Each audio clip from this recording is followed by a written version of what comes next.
to welcome you all today to this meeting. I need to remind you, this is the boring bit at the beginning, I need to remind you that this board meeting is not subject to the 1972 Local Government Act and therefore can continue to take place virtually. It's only the board members that are taking the decisions at the meeting. Others in attendance are there to provide advice to the board. The agenda and papers have been published on the council's website in advance of the meeting, and the council will be making an audio recording of the meeting, and this will be published on the website in due course. I also need to highlight that today's meeting will be run virtually via Microsoft Teams.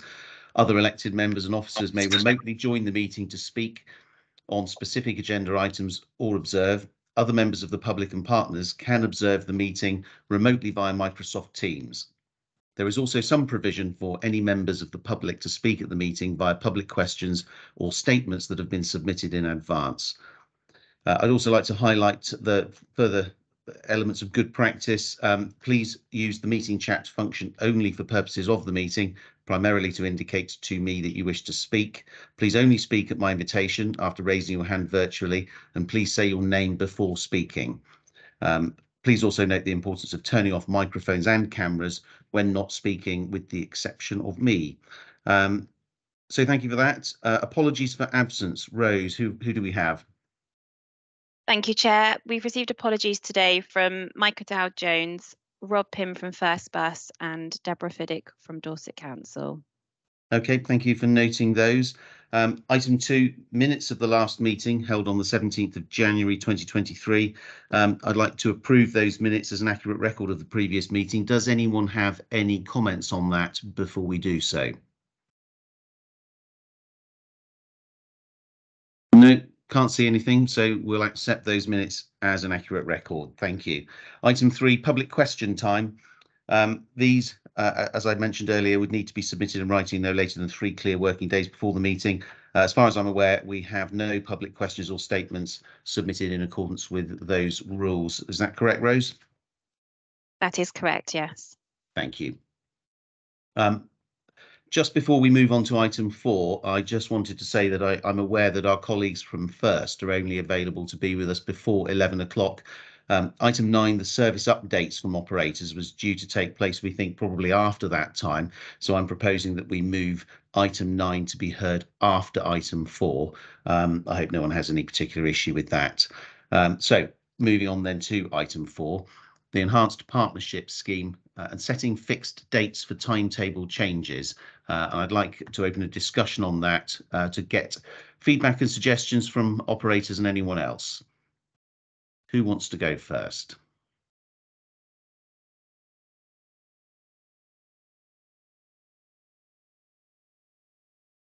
Okay, let's take Tim Reynolds, please. Oh, Tim's disappeared. Okay, let's hear from David Redgewell.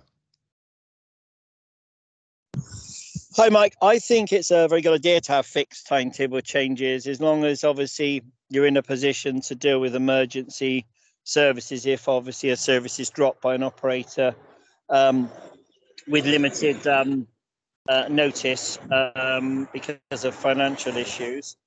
Just thinking the 58 there in Somerset and Dorset.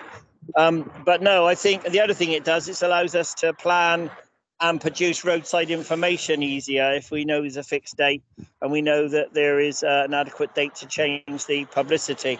I think the only thing there we have to make sure is an appropriate number of officers at Somerset Council and at First Group and other bus operators to be able to make sure that we can put up the passenger information on the bus stops in time. But as a principle, although West of England Mirror Combined Authority is a bit of a mess at the moment with no, they don't know any passenger information up because of lots of late changes and lots of subsidy problems.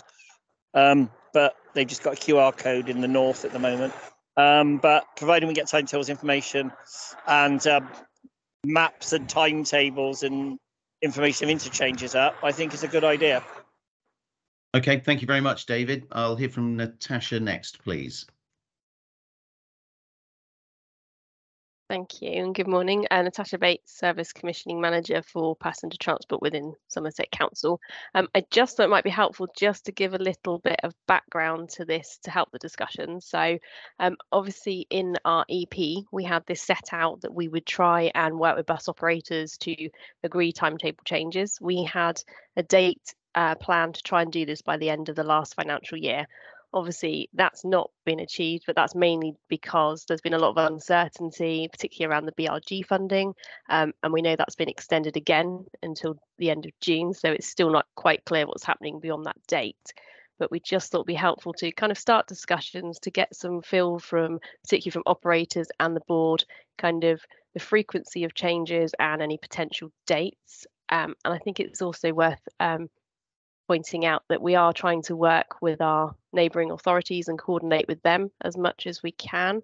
I attended a meeting recently that was organised by our colleagues at WECA, really just to start the ball rolling and have an idea as to what everyone's trying to achieve because they've got something similar in their EP.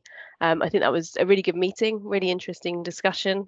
We didn't actually come up with any firm conclusions, but there's some work going on in behind the scenes. So we will continue to work with our neighbouring authorities. So really, if we can get some ideas from people and some feedback today, we'll then take that away. We'll talk to the operators who aren't here today and then also liaise with our neighbouring authorities as well. So I just thought it might be helpful to give that little bit of context to the discussion.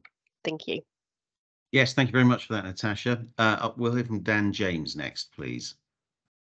Yeah, morning all, thanks. And helpful kind of background there. So I think my point was really just around the frequency, which I understand now isn't yet fixed, but it's allowing some flexibility, particularly for leisure services. So I'm mindful, particularly on Exmoor, things like the Exmoor Coaster. You know, we've got different timetables kicking in throughout the season, and obviously we welcome that if that makes that service viable and continued and effective. So it's what I wouldn't, you know, I kind of agree with the principle behind this, and there's lots of benefits, but I wouldn't want it to then become a stumbling block to kind of further commercial development. Thank you very much, Dan. That's I think a really useful point. Anyone else want to offer anything up under this discussion? Peter Travis.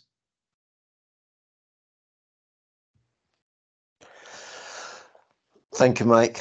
Peter Travis, Somerset Bus Partnership. There's a huge range of timetable changes. A company like Fairsaver, our operator in the north, probably hasn't changed their timetables in Somerset for 3 years, whereas First West of England has changed it 3 times in the last 9 months. As someone representing bus users, the very strong argument in favour of trying to reduce the frequency of bus timetable changes is getting that information out to bus users, particularly those bus users who don't have internet access. So any move towards a structured, agreed system of bus timetable changes that the bus operators could live with, we would very strongly endorse. Thank you. Thank you, Peter. I can see David Redgewell's hand, I think, gone back up again. Is that a new comment, David?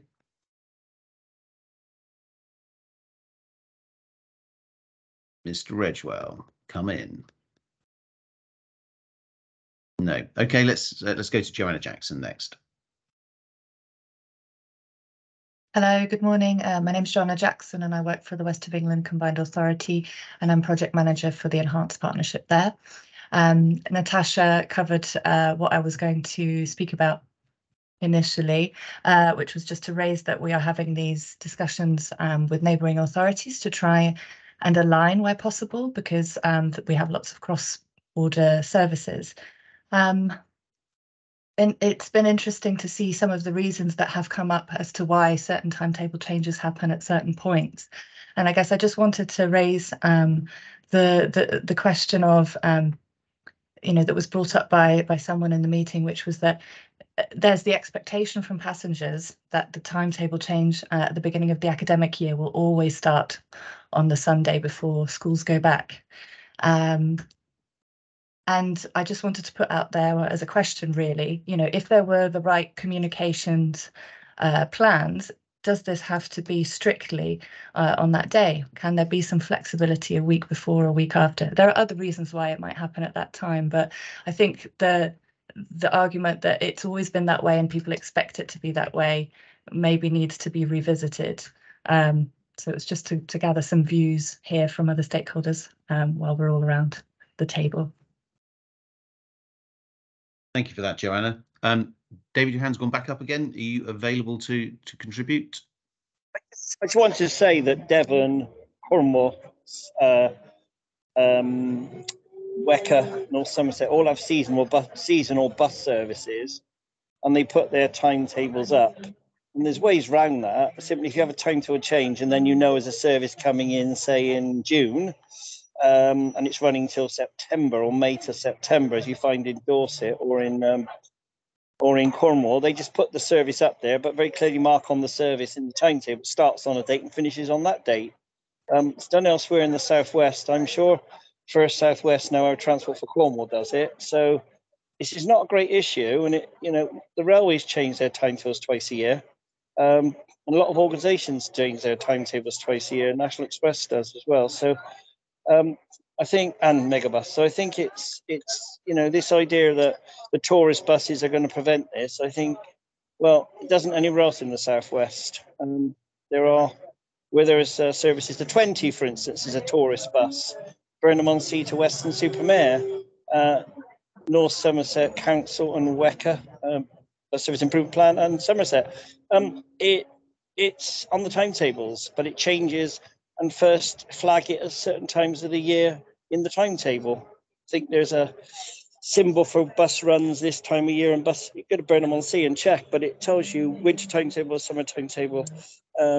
So this sort of thing can be got round. It's quite possible to do all this, and it's done all across most of the southwest already. Thank you. Okay, thank you for that, David. I haven't got any further hands up, but I think what I'm sensing here is that there's broad support for the idea of setting these fixed dates, with perhaps a derogation for the leisure services. But as David Redgewell says, perhaps adding beginning and end dates to these timetables would help in that respect, on the basis that there is that kind of support for this activity. Can I ask Natasha perhaps just to say how we would take this forwards? Yes, I think now the thing for us to do is to talk to the operators to understand kind of the best points in the year for us to kind of set these timetable changes. So we'll do some consultation with the operators, and then I think we'll bring some information back to the next board for the board to have a look at and agree the proposals.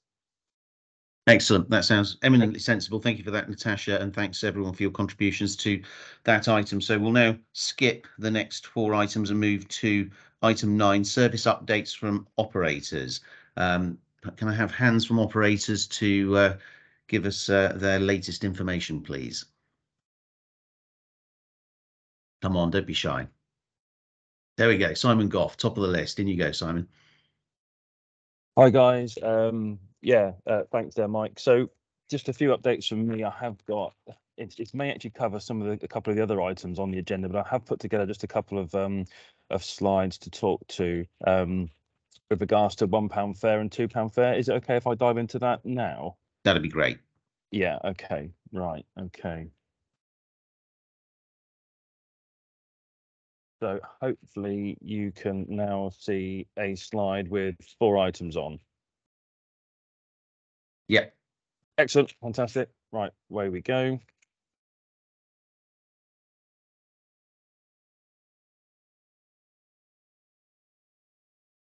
Right, okay.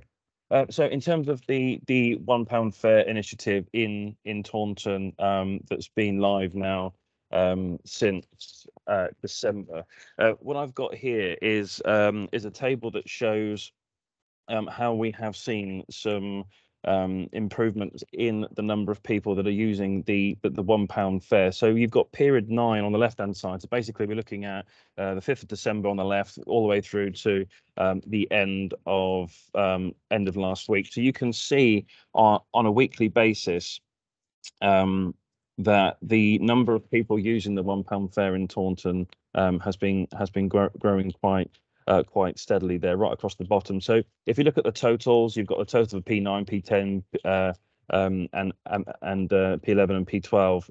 Obviously, you just have to bear with that because we've got some of them are 4 and 5 week periods. But if you focus on the weekly numbers, if you look at week 37, for example, 3,500 people used the £1 fare, and then when you get up to week 52, which was the last week in March for us, 5,500, and again 5,500 week 4. So you can see there has been a big move onto the £1 fare, so it's definitely served a purpose. Just moving on to the next slide. So just in terms, this graph really helps to illustrate that uplift in patronage of people moving on to that fare. So again, you can see that trend line is definitely going in the right way, which is great. Just to sort of summarise, sorry for the background noise, by the way. I'm currently sat in a science centre in Glasgow, so please bear with me. Hope you can hear me okay. We've seen a 28% increase in passenger volumes, which is Q4, which is basically obviously January, February, and March this year versus the previous year. So that 28% increase in passenger volumes owing to the £1 fare, which is fantastic. As I say, it was launched as part of a BSIP initiative on the 5th of December in the Taunton zone. The good thing about the £1 fare is a 2-year scheme. It's not just a one-off, and so we're seeing early growth, and it's here now to stay for at least a couple of years. So that's we should be really encouraged by that. It's designed to encourage bus use and of course modal shift, and we're starting to see that. And as I say, we've seen steady weekly growth. It's probably worth just bearing in mind that the overall patronage levels across Somerset remain at about 80-85% of pre-COVID. But just on the right hand side there, you'll see just a table again. That is basically route apportionment. So that is where we are seeing the majority of the £1 fares being utilised. You can see the 1, the 7, the 6, the 2, and the 4 is where we're seeing most of the usage on the £1 fare. Okay. In terms of £2 national single fare cap, again, this chart helps to sort of illustrate the level of growth that we've seen. So, of course, the £2 is a national government scheme, not to be confused with the £1 Taunton fare that we've just been talking about there. So this shows how that has grown since its inception and how many people are starting to take advantage of the £2 single fare cap across Somerset, and you can see that there's a really good clear trend line again, so it's definitely serving its purpose. Simon, before you just move on, could I just ask you sure. to go back to that graph, and do you have an explanation for that big jump at the end? I'm going to try and go back. Sorry, yes, there we go. No, that's fine. The explanation for that big jump at the end, so that is going to be last week. No, I don't. Good weather? Good weather potentially. Let me come back to you on that one, and let me see what happens this week as well, because if that continues, then there could be there's going to be a reason for that. So let me come back to you on that one, please, Mike. I'll take that one. Thank away. you. Thanks. It looks quite significant, hence my question. No, absolutely, and thanks for raising it. So in terms of, again, this is looking at the £2 national fare cap, and you'll see how that's been apportioned by route as well. So 28, 21, and 22, and you can see it's the interurban routes that are really benefiting from the £2 single cap there. Some really high numbers in terms of apportionment. Just in terms of overall, just thinking about the £1 fare impact and the passenger recovery, you'll see here on the top graph, we're looking at pre-COVID. So on the left-hand side, you'll see an average of around sort of 15,000 journeys a week in Taunton. That's on the top graph. But when I've got the bottom graph at the bottom, that is looking at current trends. So you can see there that we've got over across Taunton, we're looking at an average near around 8 So you can see that in terms of actual town Taunton town passenger recovery, it's definitely not where it was pre-COVID, I think, is what I'm trying to point out there. So we're looking at 8,000 journeys on average at the moment, but before COVID we were looking around an average of around sort of 13, 14, 15,000. So definitely Taunton town routes have seen a bit of a decrease. However, move on to the next slide. When I look at Somerset all up, you'll see that in terms of Somerset, we used to see pre-COVID around 60,000 passengers on average a week, and currently that is around sort of 40, 45, towards sort of 50 on recent numbers. And the recent numbers, of course, are owing to the £2 government single fare cap and also the £1 Taunton. So you can see on the bottom graph there, P9, 10, 11 and 12, in line with the £1 fare and the £2 fare caps, we're starting to see some steady growth. So the message, I suppose, really is that yes, it's great that we're seeing some growth coming out of the £2 and £1 fare schemes, but ultimately we are still at about 80-85% of where we were pre-COVID. There have been some material permanent changes to the way people travel, right? We accept that the way that people work, people shop, people are traveling. It's definitely changed, and there's definitely some permanent changes there. The town routes are generally the ones that have suffered the most, but the interurban routes, Park and Ride, for example, are the ones that are holding up better. I've gone through the routes of where we've seen some of the strongest recovery and where some of the highest apportionments are for the £2 fare usage. So the initiatives are definitely helping. It remains challenging times for bus operators. You know, our costs have increased significantly, particularly around drivers and fuel. There is ongoing uncertainty around the future of bus funding, and ultimately our buses have to be used, and it's for us all to really do what we can to make sure we're doing everything we can to promote the good network that we have. Just lastly, in terms of the evening services, I know you were keen for me to sort of highlight how they are performing.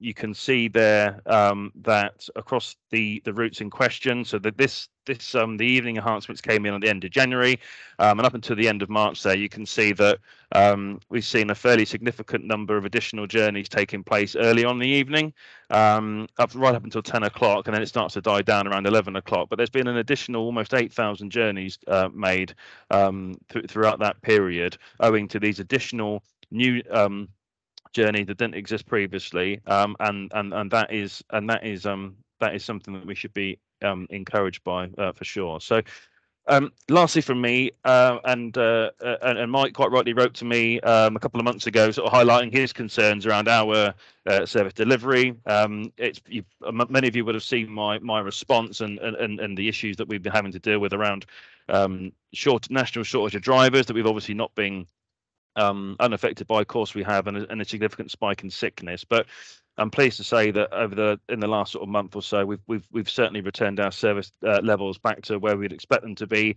We always want to do better. We never like to lose a mile. We like to run everything that we advertise, but unfortunately, every now and again things do go wrong. But we're very much back in a position where we can be proud of a reliable service again, and hopefully we're now best placed to really work collaboratively with everybody here on the call to really drive bus use going forward, so that we can ensure there's a sustainable network for Taunton and also the wider Somerset going forward. Thank you all very much. And just lastly to say, you're probably used to seeing Adam Hawksworth here. He's currently out of the business, away from the business. So I'm here today with my colleague James Eustace, who's our new commercial director. So thank you for being with me. Sorry about the noise, but hopefully that was of use. Thank you. Thank you very much, Simon. That's very helpful, and I couldn't hear any background noise, so don't worry about that. I think if I can just thank Simon for his positive response to my letter to him 6-8 weeks ago. I think there were some concerns that we shared. Frankly, we saw something in the region of about 6% of the mileage missing, and that's now down around 1%. So there's a big improvement in fairly short order. So thank you for that. I think probably some really good data coming out of that presentation. Perhaps the standout for me was that the first of these meetings that I chaired, I think we were looking at bus usage, so less than a year ago, bus usage of around 65% of pre-COVID levels, and now we're knocking on the door of 85%. So moving in the right direction. But let's be brutally honest about it, we weren't hugely chuffed about the pre-COVID levels. We wanted to improve from that. So the first step on our journey here is it not, is to try and recover those pre-COVID levels. But then that's not the goal. That's the first stop, if you like. You know, we need to keep moving beyond that and get bus use back up beyond where we might have been pre-COVID. But it's all good stuff in terms of making progress towards that goal. So thank you very much for that, Simon. Josh Strickland next. Hello, it's Josh at Hatch Green Coaches. This is just in response to, I think, the initial point, which was, were we introducing any service changes? There are no changes for us to bring to the attention of the board. Good stuff. Anything else you wanted to comment about the general picture? Actually, I guess really it was a point regarding synchronized or should we say regulated times for timetables to be altered. I guess what's really important is to get the benefit of having timetable changes that are coordinated. There needs to be some degree of, I guess, cooperation, that partnership working. And I guess there probably needs to be an officer at the local authority who can help coordinate those changes. So that, for example, we allow passengers to have interchange of journeys at various hubs in Somerset. So having set times or dates in the year for timetable changes is great, but making sure actually there's some coordination of services at that point as well. Take full advantage of those changes, I think, is essential. Yeah, I fully accept that, and I will leave it to Natasha and John to broker those discussions following our discussion on item 4 about how and when we ought to implement the changes with regard to fixed dates for timetable changes. So that'll take place over the coming weeks, and I'm sure we can accommodate what you've requested there, Josh. Any other operators with an update for us before I move on to other board members? No, right, let's hear from David Redgewell.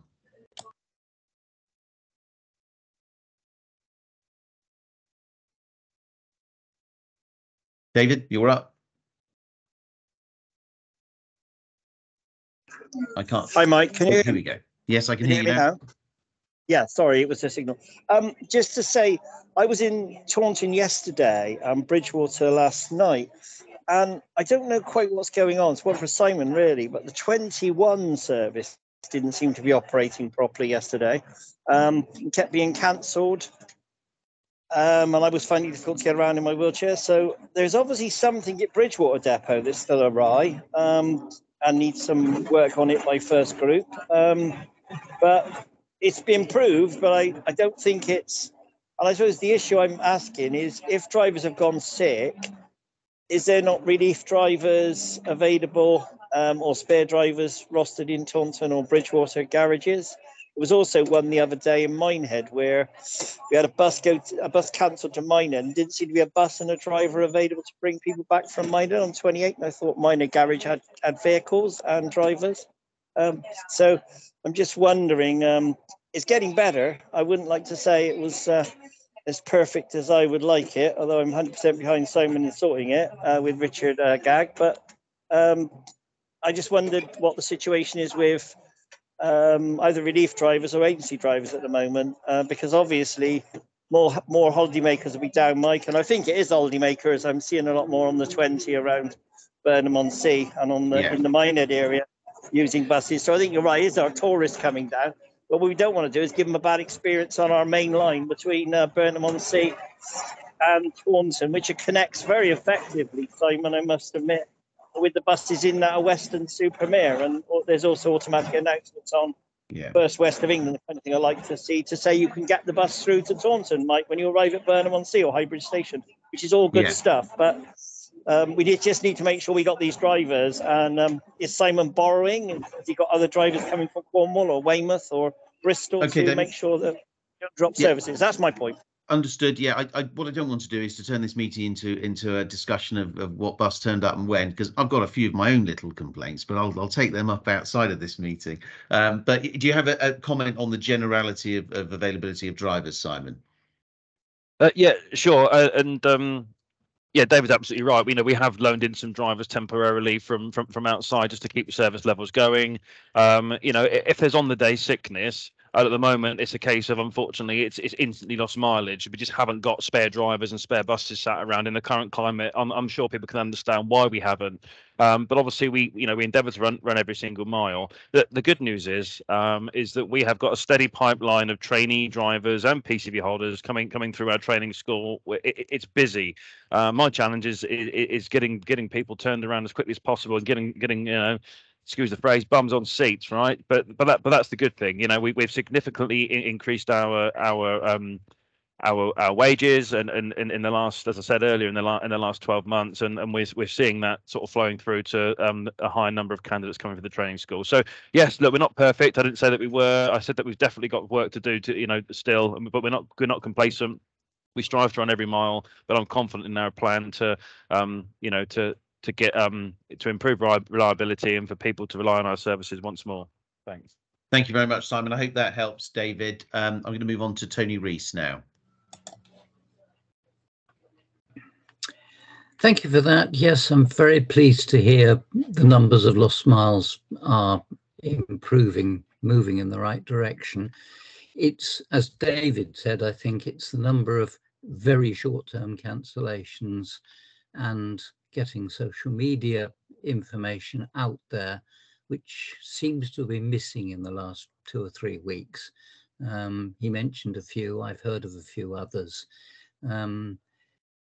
I understand the management problems, I understand the change of culture trying to raise, but we're still not quite getting there.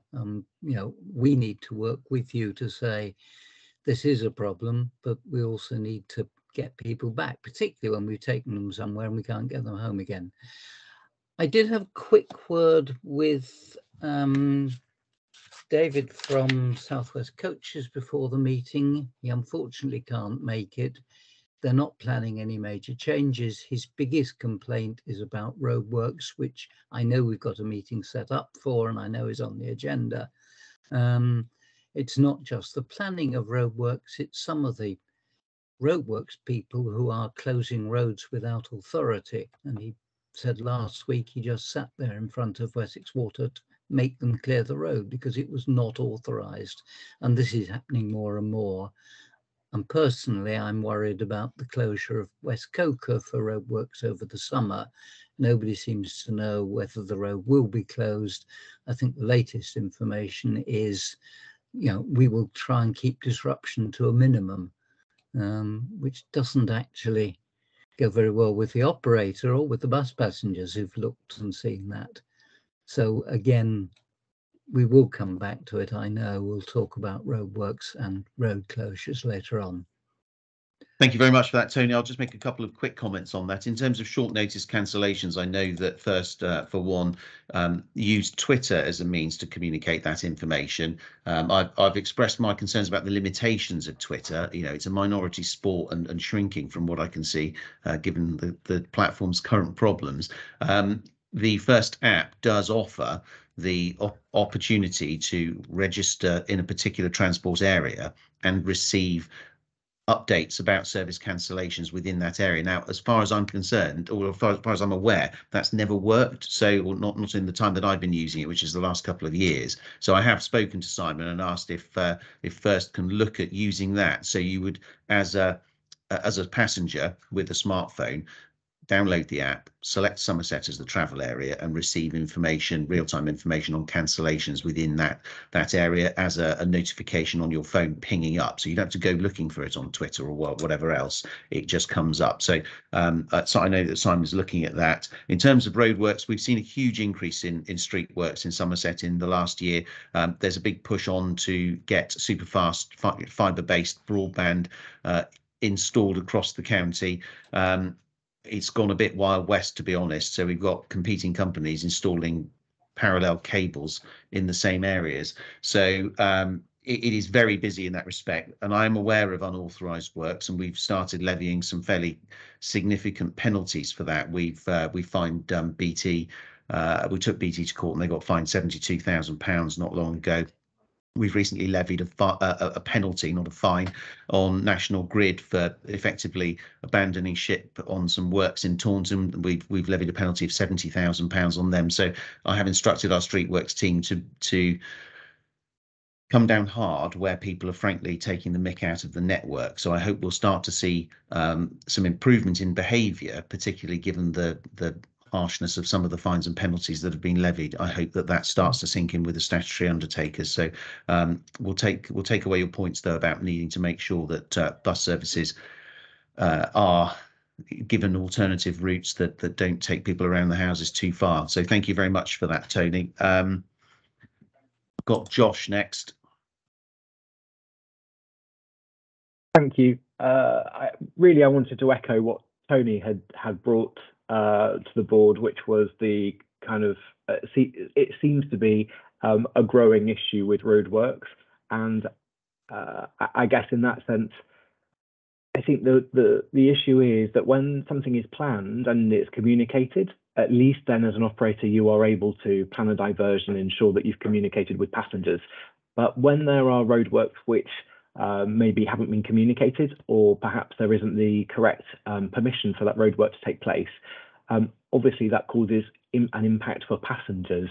But actually, what's quite frustrating is that there isn't somebody that you can very quickly speak with to get a response to find out if those roadworks are indeed supposed to be going ahead, or I guess someone that you can raise that issue with.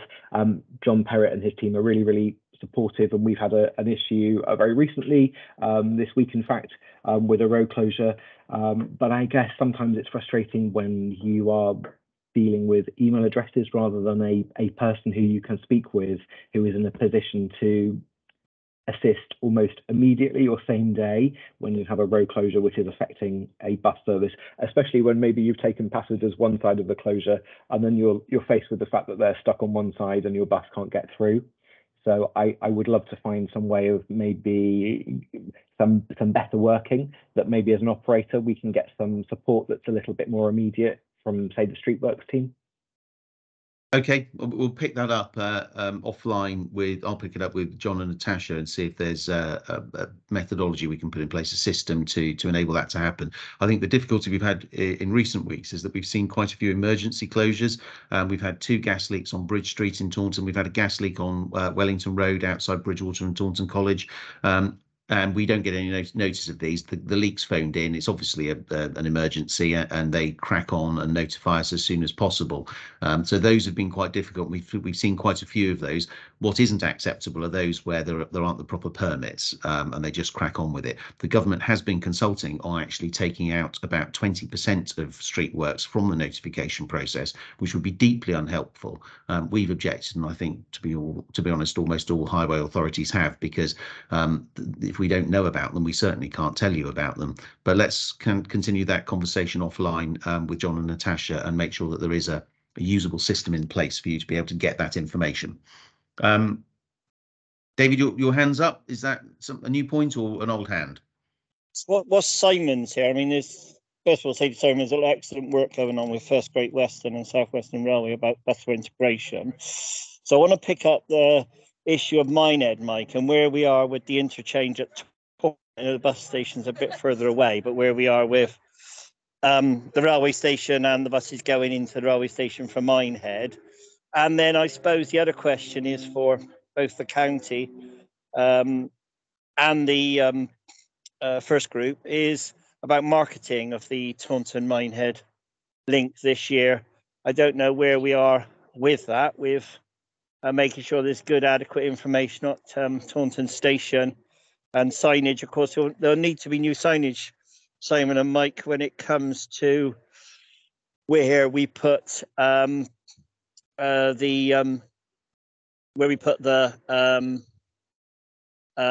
signs for the bus connections for Minehead with the new bays, etc. But with the level of traffic to Butlins Camp and to Minehead as a tourism area, I think that's quite important that First Group corporately work on that. I just don't know the date for getting that that new interchange open. The other thing is to make sure we've got marketing going on for they're in Doug Claringbold's patch, but to make sure we're marketing the Mendiv Explorer bus network to Bristol, Temple Meads and Bath Spa. And certainly we welcome BusLink branding on the side of the buses and saying these buses pass railway stations in the way First Great Western has done in Cheltenham with Stagecoach. Okay. So I don't know what the plans are, but perhaps Simon can fill us in for the summer with marketing. Yeah, thank you. Timetable book, etc. That's the issues. Thanks, Mike. Thanks, David. Simon, I don't know if you can help with any of David's questions there.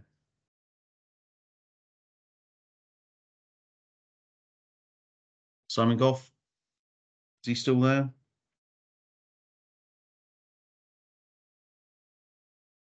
I think he's left the meeting. Yeah, I can't see him on the list anymore. I think he's gone, David. We'll pick those up offline. If you could drop me an email with those questions, we'll pick them up separately, okay? Yeah, so we can get them. By the way, I had one apology, Mike. I do apologise.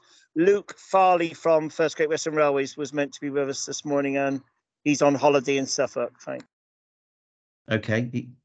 Is he not listed on the list? I thought I saw him earlier as being, he's listed as being present, or someone on his device. Okay, let's move on.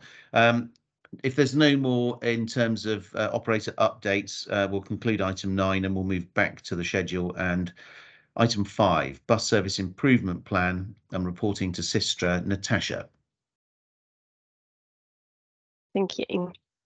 Okay, so it's just a very quick update. So following the allocation of the BSIP funding, we're required to report various statistics to the DFT and Sistra. So Sistra are supporting the DFT with all of their data analysis.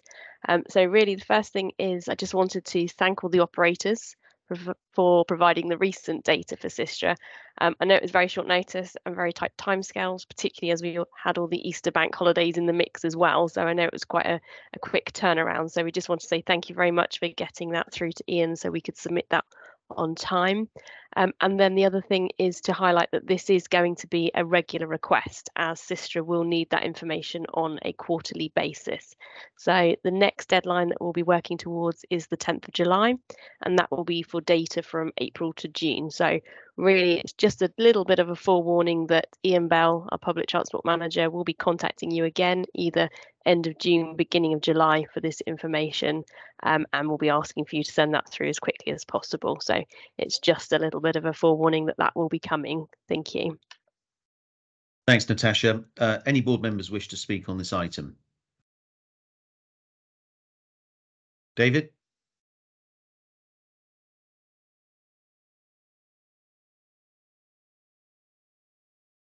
I can't hear David. Let's move to Joanna Jackson, please. Thanks. Yeah, it was more of a question really, because we received the Sistra outline of how they wanted to collect this data secondhand, but I'm not aware of us actually having been contacted directly, and I just wondered where this information came from for you, Natasha.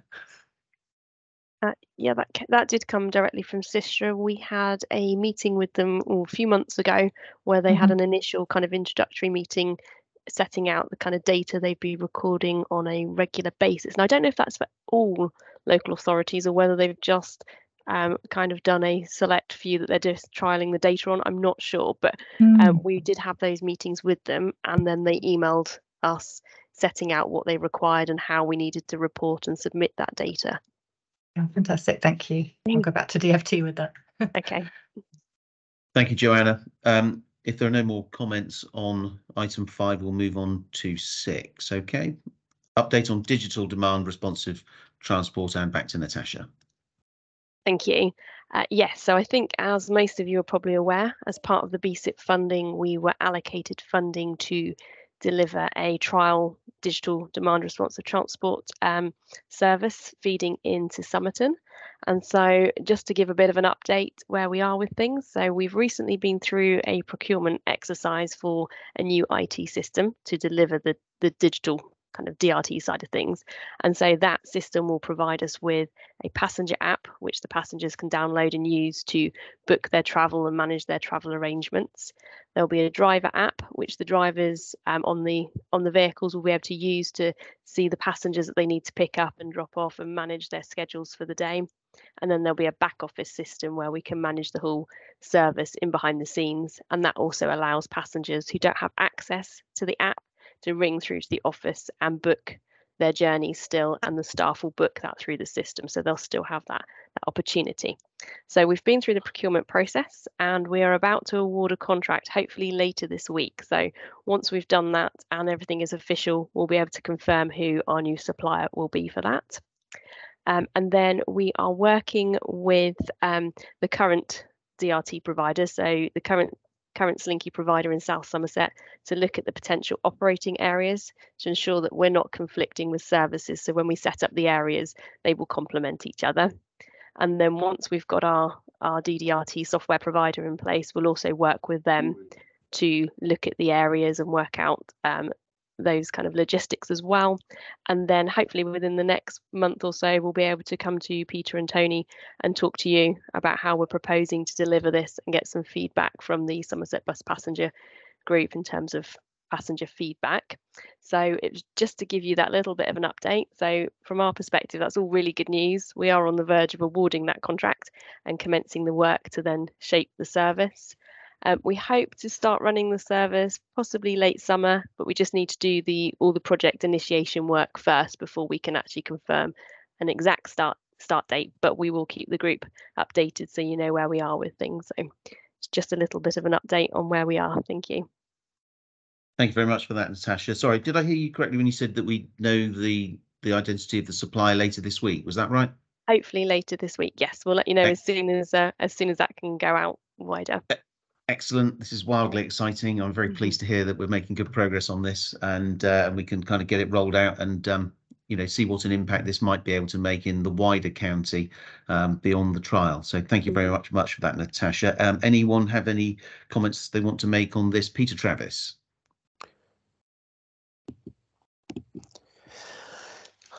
Hi, Natasha. It's really good news. We're getting a lot of inquiries from our contacts in the Somerton area about this DDRT. So we will certainly work with those once it's all finalised.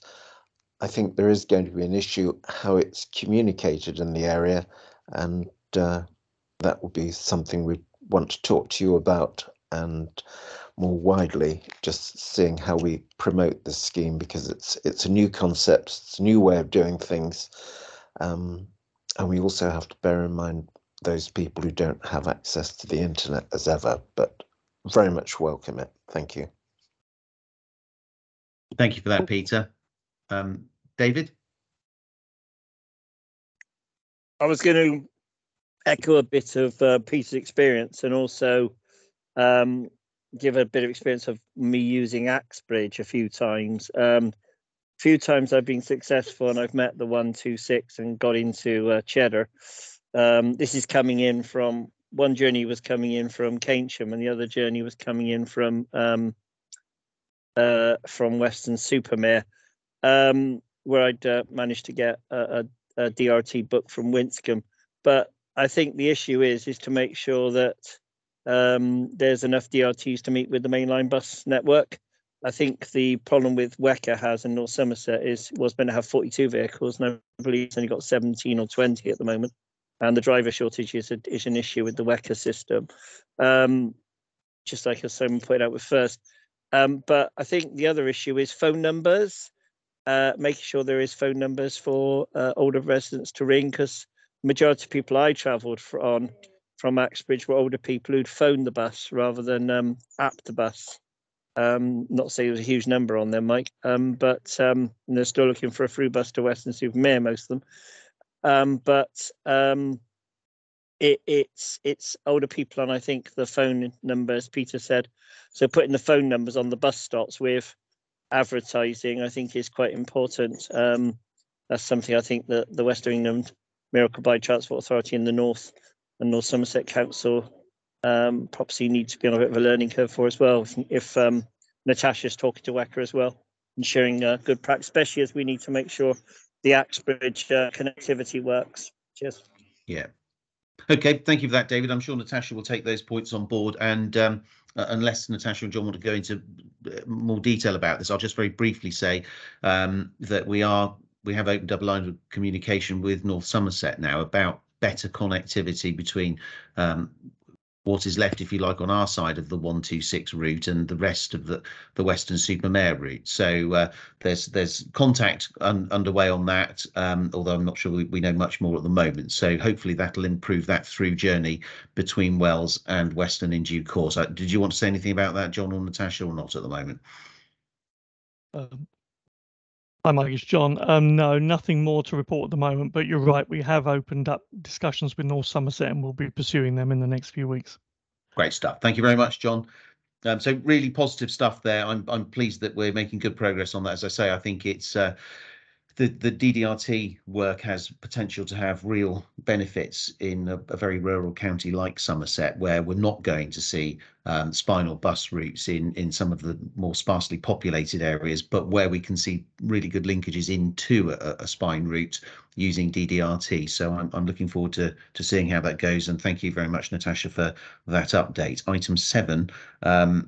Then is an update on the evening services trial. Now, we've heard a little bit about this from Simon Goff, but John, do you want to just give us an update?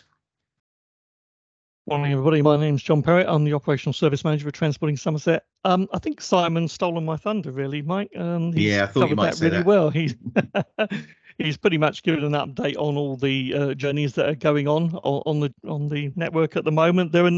Nothing's changed. There are no plans to change anything currently. We're hoping that the network will settle in.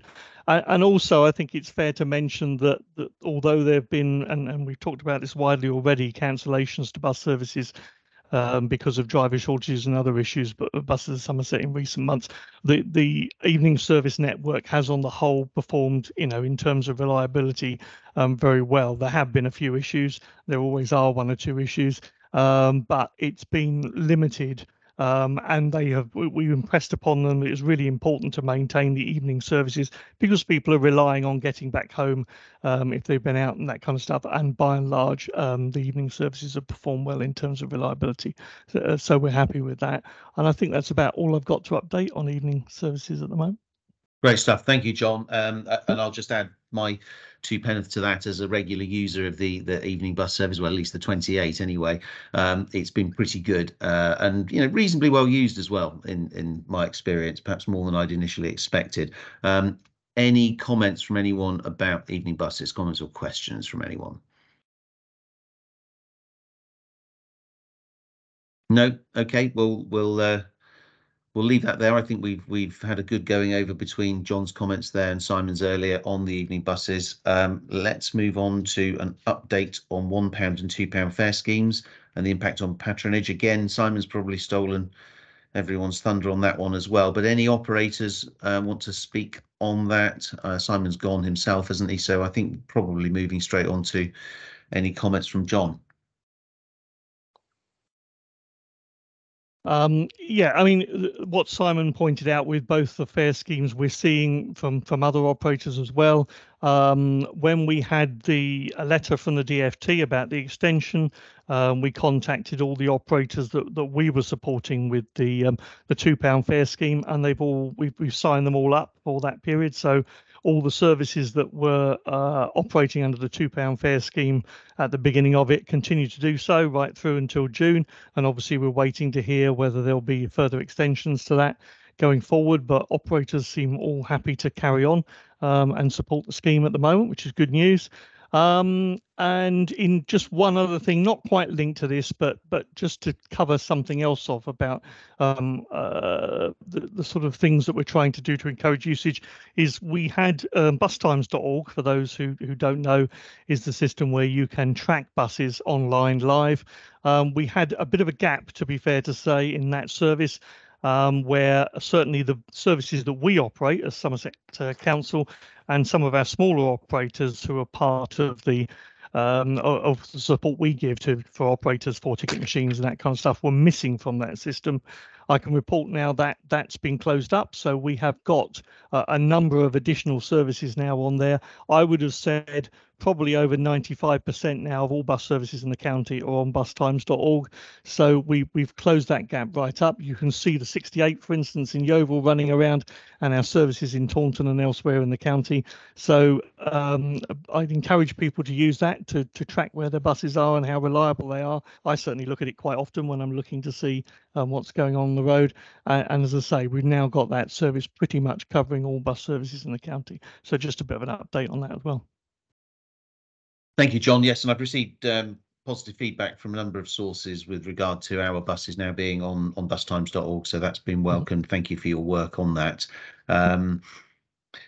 Anyone else want to make any contribution to the discussion on £1 and £2 fares? Tony Rees. Sorry, my comment was actually going to be about bustimes.org. We need to be aware that bustimes.org is a voluntary, free provided service, and it will suffer problems like the one you've just said. So I would ask that perhaps somebody looks at alternative methods of tracking buses through other organisations, and that if anything really serious happens to Bustimes, we know which is the best one to go to, rather than worrying about it when they suddenly disappear. It's all just a slight warning.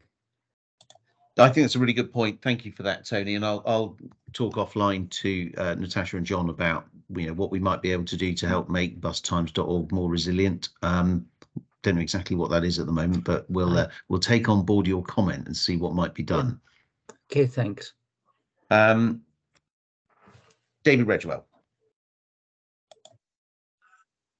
Mike, I don't know what lobbying both Somerset Council and South West Transport Boards are doing, but Gloucestershire Council recently wrote to the government regarding the £2 fare and subsidies and extending the recovery grant further.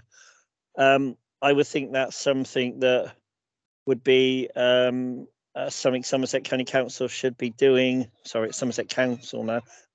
And also working through the Western Gateway Transport Board and the Peninsula Transport Board to get the other Southwest authorities to be doing the same, because obviously July is going to come along to us and we don't want the DFT removing the support for Vital Bus and what they now call regional coach as well services. I understand the Falcon needs some money as well, which is part of Scottish CityLink these days. But we need to, I think, keep the pressure on. I think the more regional voices we can get together from the Southwest to central government, especially with the DFT making 10% cuts in funding to First Great Western and South Western Railway, we need to keep the pressure up to make sure we maintain the funds for the bus network in Somerset and, as you pointed out, into the broader Southwest around us. Thanks. Yeah, no, I entirely agree with you there, David. And I was going to mention this in my wrapping up of this item. I'll mention it now. I have already written to the Secretary of State congratulating him on a fabulously successful policy and urging him to maintain it into the longer term, if not permanently. So that letter's gone off to Mark Harper, and I understand that quite a few local transport authorities are doing the same, and I would hope that with a bit of concerted pressure we might be successful in that regard. And just one final point on that, David, can I suggest that you don't join the Liberal Democrats, because we all get fined £1 every time we wrongly say Somerset County Council, and it might cost you a lot of money. Anything else on this item? Anyone want to contribute?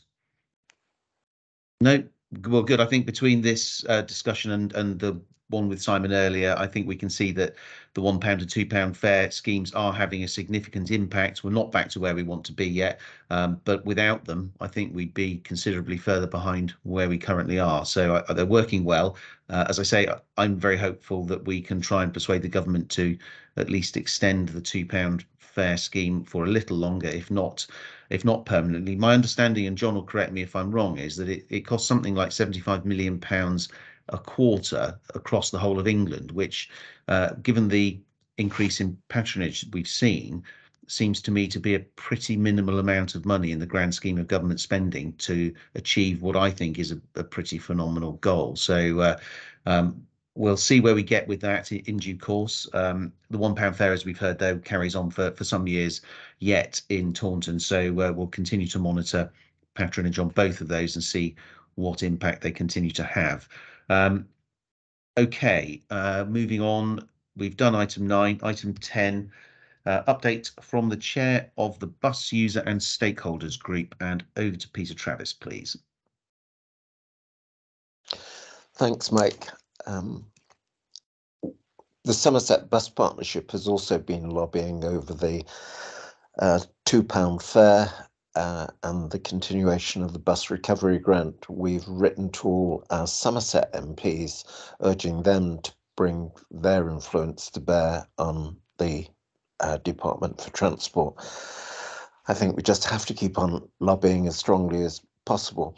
On a positive note, this bus advisory board has been one of the most encouraging I think I've ever attended. The news is really welcome.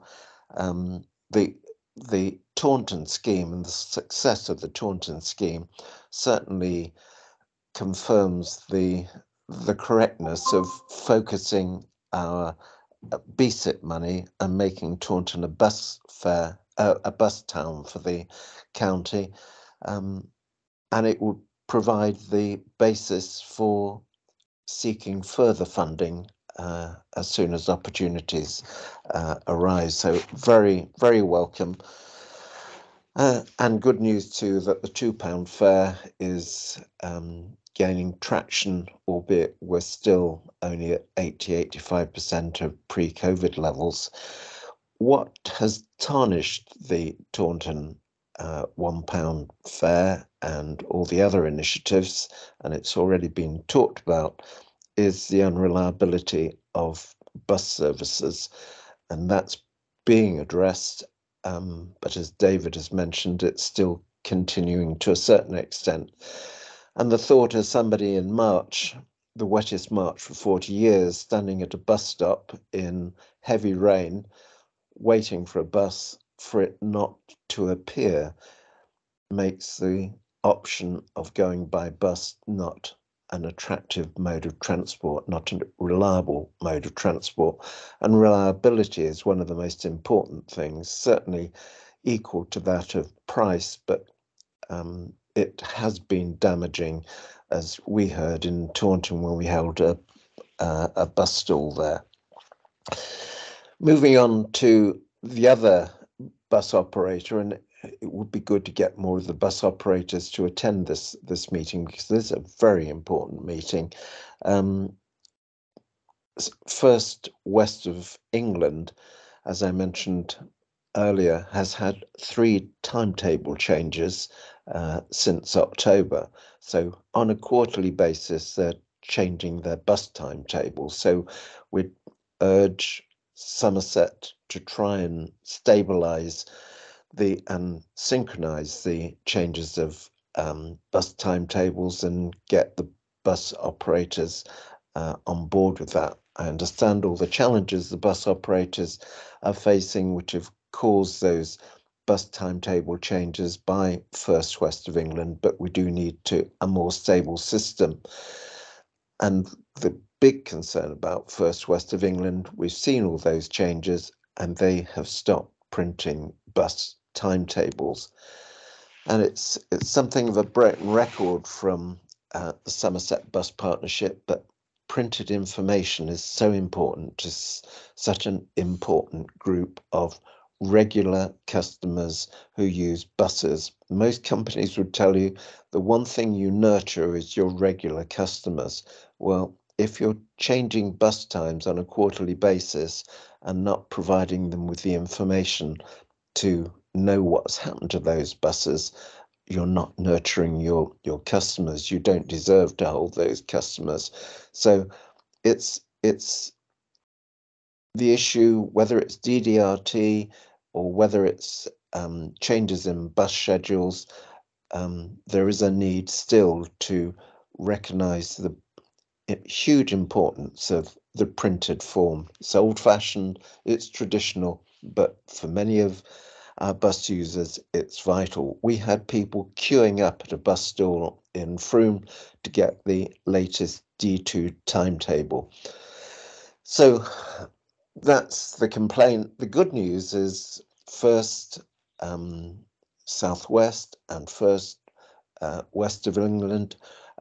We've had meetings. I know Tony Rees has had meetings with First South West, and I've had meetings with First West of England.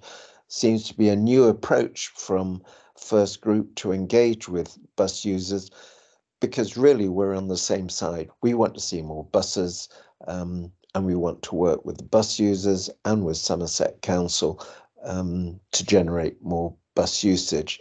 We are worried about the future, but at the moment things are going well, and I think great credit goes to the likes of Natasha and John in Somerset for the good relations they've got with the bus operators. We want to work with the bus operators, and hopefully the government wants to work with us, and we'll see an extension of the bus recovery grant and the £2 fare. Thank you. That's great stuff. Thank you very much for that update there, Peter. Good to hear that you've also been lobbying on the £2 fare cap. I hear your concerns about the frustrations regarding reliability. We share those at the council. I nearly said the county council then. So hence the letter to First Bus earlier this year, and it was particularly, I think, frustrating that just at the point when we had all of these things coming together, well, the £1 fare, the £2 fare, the evening buses, that's the point at which reliability really did seem to suffer. And I have regrettably heard from some people who've said to me, look, I gave it a go, it didn't turn up, I'm not doing it again. So we will have lost a bit of an opportunity there, but that's not to say that we won't continue the Bus It campaign, continuing to try in particular, I think, and get people who are not used to using the bus to use it more. I think most of the evidence so far suggests that we've got existing users using more buses rather than new people using the bus, and that's the bit, and it's a difficult nut to crack, that's the bit that I think we particularly want to get to. With regard to waiting, we'll obviously have in the not too distant future the Taunton Mobility Hub, making up for the loss of the bus station a couple of years ago, making for better waiting facilities. I may have mentioned it at one of these meetings before, but if I haven't, I'll just talk very briefly about the Taunton railway station. So in 2 months' time, the new junction on Trenchard Way will be open that facilitates buses returning directly to the railway station, which is good news. What's I think less good news is that the bus waiting facilities there aren't particularly good. There's a bit of canopy from the railway station protecting from directly overhead rain, but all the sides are open, and I don't find that a particularly attractive environment to wait in. They did at least used to be an enclosed space to wait in before, so I've asked all parties to have a think about how we might make that a more attractive waiting area, and we'll certainly take on board the points you made about synchronizing bus timetables, particularly with FWE. So anyone want to make any comments or ask questions of Peter on his update there? Mike? Yes, David. David Redgewell, sorry, my thing wouldn't work. I'm on a train. Yeah. We're losing you, David. No, can't hear you, David, I'm afraid. Just we've done work on shelters and provision at Bristol Parkway only last couple of years, 2 or 3 years. And I just think there is budgets at the DFT for bus rail integration for buses and interchanges. I know that Devon's done quite a bit of work. So can we just push First Group and the DFT, and whether there's any, Weymouth just opened on, it's actually Friday, Weymouth interchange opened. But whether there's any money, there's also the community fund that's available from First Group as well. I wonder if that would help fund some bus shelters or some issues at Taunton Station. That's just open for bids at the present time. So whether there's a chance there, but I just think it needs a conversation with or is you right with the interested parties? But I am worried at the summer with all the interchanging bus and train at Taunton Station. Thanks. Thank you, David. We'll certainly take those things into account and examine all opportunities for funding for slightly better facilities. We are slightly hampered, I think, at Taunton by the age of the station and the canopies and heritage and conservation considerations, but I don't think we ought to let that get in the way of providing suitable waiting facilities that are dry and if not warm, not freezing cold. So we'll certainly take that on board. Anyone else on item 10 before we move on? No, okay, well that's pretty much. Oh, Peter, did you want to say something?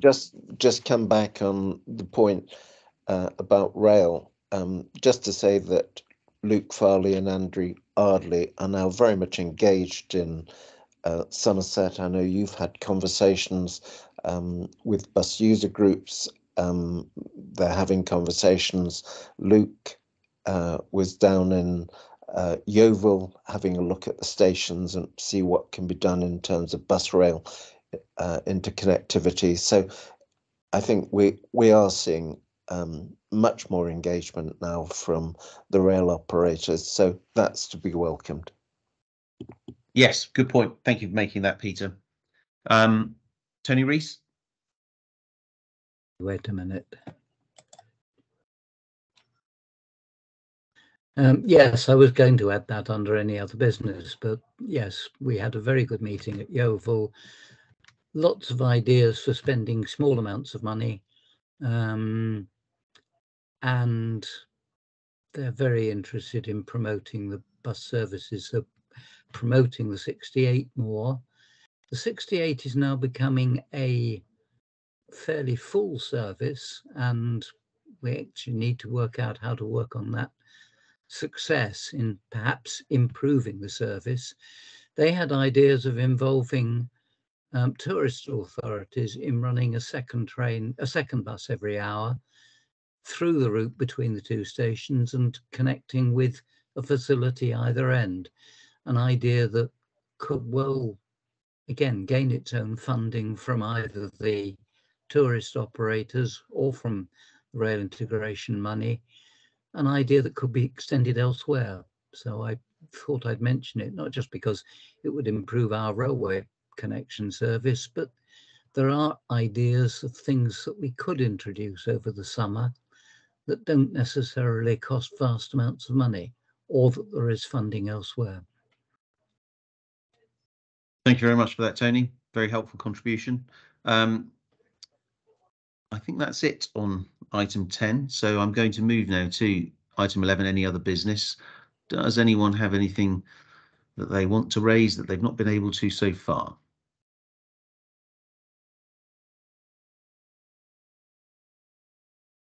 No, I'm being generous with time here just in case. Mike, can I raise one piece of any other business just to ask? Please do. Probably National Express are pulling out a Frome this weekend, I believe.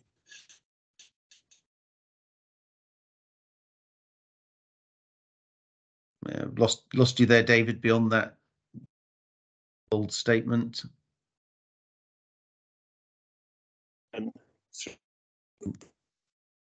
No, not really getting you, David. Hello, can you hear me still? Oh, that's better. Yeah, we heard your statement that you thought that National Express were pulling out of Frome. Yeah, they are. So that's been confirmed. So how thought to Barry is about them accepting National Express tickets to London like they do from Wales bus station, trying to get Frome kept in the National Express network, because obviously network ticketing with National Express is a big issue, because you can buy a ticket and obviously go anywhere in the country via London or via an interchange point. And that would be good if we can get them to put their tickets. The other option is, and because Simon's gone now, I was going to ask him to see whether Rob Pym can put the D2 into the ticketing system. We've got Wales Glastonbury Street. You can buy a National Express ticket and travel on first group buses into Bristol bus station from those locations. And it would be good if and I think you can also from Taunton to Minehead. And this is something I want to make sure that perhaps Natasha or John are talking to National Express about. So there was that one. The other one to just want to do is, obviously I'm very concerned to make sure we are engaging with National Express Megabus, and Flixbuses, which is Barry's, about the design of the coach station transport hub in Taunton. And then I finally, Deborah's on the call from Dorset. I wondered if there was anything from John or Deborah on the 58. I have sleepless nights. That's a mainline bus, and to lose that would be a major problem for Sherborne, Wincanton, Temple Combe. It is a major spine bus service across Somerset and Dorset. I just wondered where we are with that one, because John didn't mention it, and I know there's an awful lot of concern amongst the stakeholders and passengers in that area of Somerset and Dorset. It's been raised at Dorset forums as well as Somerset ones, Mike. Okay, thank you for that, David. John, I don't know if you can pick up that issue about National Express ticketing with Berries, and any updates on the 58? On the 58, we were having detailed discussions with Adam Hawksworth, as Simon mentioned earlier. He's currently away sick, so we made a proposal about some slight tweaking to the timetable. My understanding is that they are not looking to withdraw now till the end of June, so we've still got a bit of time. But with Adam off at the moment, we haven't been able to progress that discussion very far. If we can't get anything further in the next week or two, we'll obviously look to Buses of Somerset to have a discussion with another member of staff there to try and get that resolved. But our plan is obviously to use BRG funding to replace that service, and we will do so as and when they withdraw it. Okay, and I see that we have Amy Poole from National Express with their hand up. So let's move quickly to Amy, if we may, please. Thank you. Hello, thank you. Yeah, just to say, David, I know you did contact our Managing Director, Chris Hardy, with some of those suggestions, and we are actively looking at them. So I don't have a sort of conclusive update, but they are under active consideration. Just wanted to let you know that. Thanks. Great stuff. Thank you, Amy. Very helpful. Tony Rees.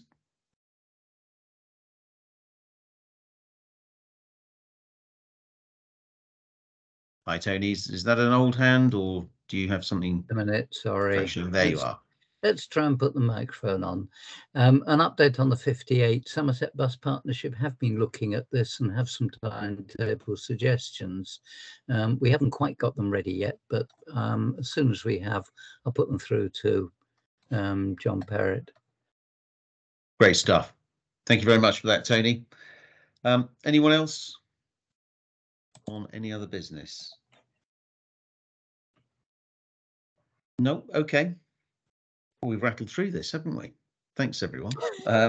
Date of next meeting, item 12. So the next scheduled meeting is the 18th of July 2023, by which time we should be able to get an update on where we are with the progress on the digital demand responsive transport, which will be interesting. And we should also by then have buses back at Taunton railway station. So some good progress coming down the line in the next few months. Thank you very much to everyone for all of your contributions, and while we will see you all in the height of summer. Thank you very much. Thank you.